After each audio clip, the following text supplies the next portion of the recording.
I used to believe that love could conquer everything. Until hunger entered our house and sat on our dining table like a permanent guest. Until sickness moved into my mother's body and refused to leave. Until poverty became stronger than my dreams. My name is Amara. I grew up in a one-room apartment behind a mechanic workshop. Every morning, the smell of petrol and engine oil replaced the smell of breakfast. My father died when I was 12, and from that day, my mother became both mother and father to us. She sold vegetables in the market. I followed her after school, my feet dusty, my dreams heavy in my chest. I was always the best student in my class. Teachers said I was different. They said I would go far. I believed them. University was my dream. I wanted to become something more than poverty. But dreams are expensive when you are poor. By the time I gained admission, my mother began to cough badly. At first, we thought it was just stress. Then the blood started to appear. Hospital after hospital. Test after test. Medicine after medicine. Money disappeared faster than it came. The little savings meant for my school fees was gone within weeks. One night, rain was falling heavily. Our roof was leaking in 3 places. My mother was lying on the thin mattress, breathing with difficulty. She called my name. Amara. I rushed to her side. If anything happens to me, promise me you will take care of your brothers. Tears filled my eyes. Nothing will happen to you, Mama. I promise. She looked at me for a long time and said something that broke my heart. Sometimes, a child must grow up before she is ready. I did not understand then. 2 weeks later, the most unexpected visitor came. First, it was his driver. A shining black car drove into our dusty compound. People abandoned their cooking, their washing, their arguments. Everybody came out to see what was happening. The next day, Chief Adikona himself came. Rich. Powerful. Widely respected. Widely feared. He entered our tiny room as if it were a palace. He sat down slowly and looked around. Then he looked at me. Not with love. Not with desire. But like a man studying a decision. Then he spoke calmly. I lost my wife years ago. I want to marry again. Your daughter will be well taken care of. I will handle her education, your illness, and your family's needs. The room went silent. I felt dizzy. I was 21. He was 58. That night, I cried silently into my pillow. I thought of Daniel, the man I loved. Poor, struggling, full of hope. We had planned our future in whispers and promises. We believed love would carry us through. But love could not pay hospital bills. The next morning, the doctor pulled me aside. If we delay the surgery any further, she may not survive. I went outside and sat on the cold hospital bench. I stared at the sky and whispered, God, if I do this, will you forgive me? That evening, I returned home and said the words that changed my life forever. I will marry him. My mother started crying bitterly. I did not cry. I felt like my heart had already left my body. The wedding preparations happened quickly. Too quickly. Tailors, gold, shoes, decoration, catering, everything was extravagant. I moved from poverty into luxury in just a few weeks. On my wedding day, as they dressed me in heavy gold and expensive fabric, I looked at myself in the mirror. The girl staring back at me looked rich. But her eyes looked afraid.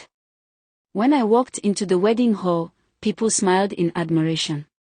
Some people whispered in envy. Some people whispered in pity. When I said I do, a part of me died quietly inside. That night, when the gate of his mansion closed behind me, a strange fear gripped my chest. I had not married for love. I had married for survival. And I did not know what kind of life awaited me. On my first night there, I could not sleep. The bed was too soft.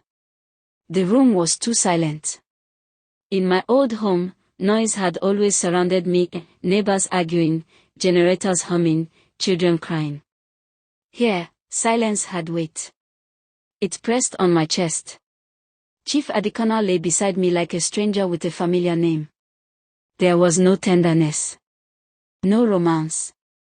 Just politeness and distance.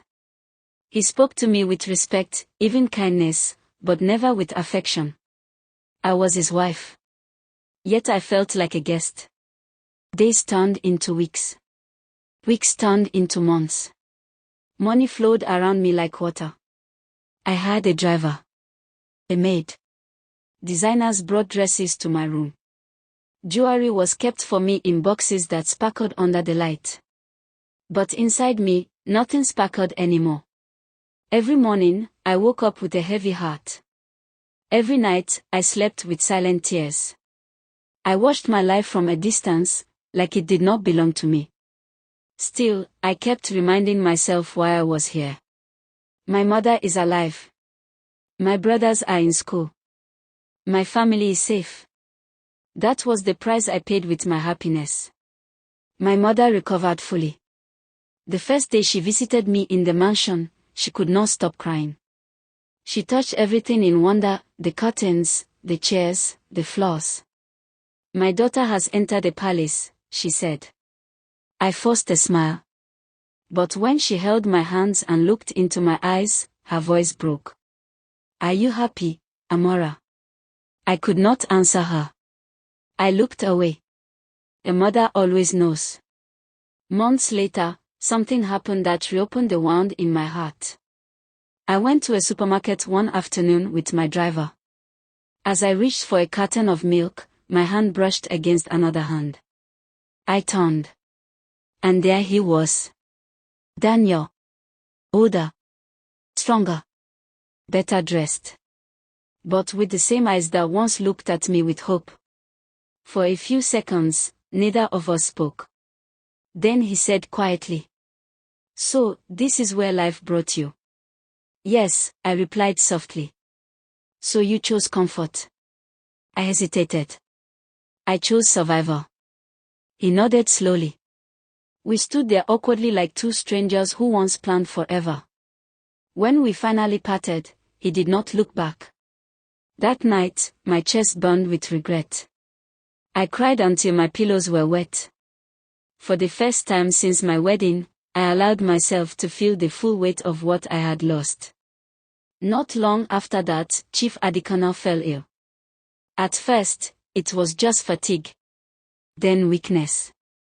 Then sudden collapse. The mighty man who once filled rooms with his presence became fragile before my eyes. I was the one who stayed by his bedside. I fed him. I bathed him. I held his hand when the pain stole his strength. It was in those quiet nights that he finally spoke like a human being, not like a wealthy businessman.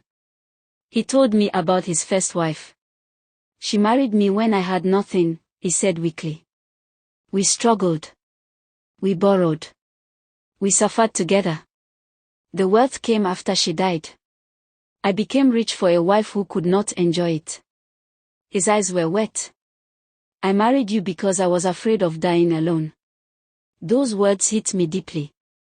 One night, when the rain was falling softly on the roof, he looked at me and said, Amara, I see the way you look out of the window every evening. I know your heart is not here. I tried to deny it. But tears spoke for me. I never blamed you, he continued. Poverty forced your hand the same way loneliness forced mine. For the first time since I entered that mansion, someone truly understood me.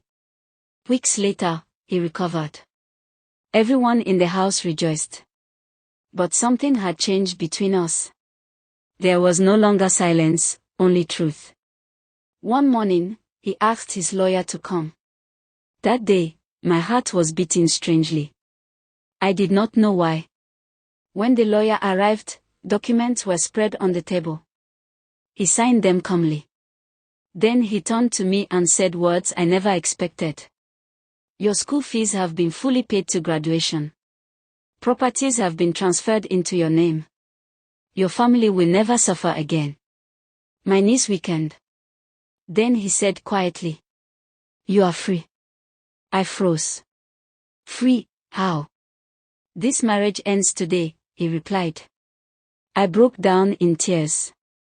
Not of sadness, but of relief.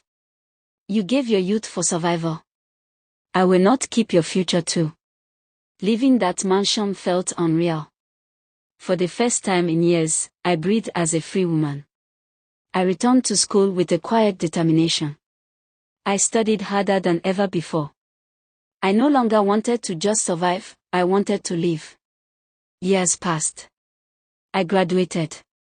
I got a good job. I supported my family with dignity this time, not sacrifice forced by fear. One evening, while sitting alone in my apartment, my phone rang.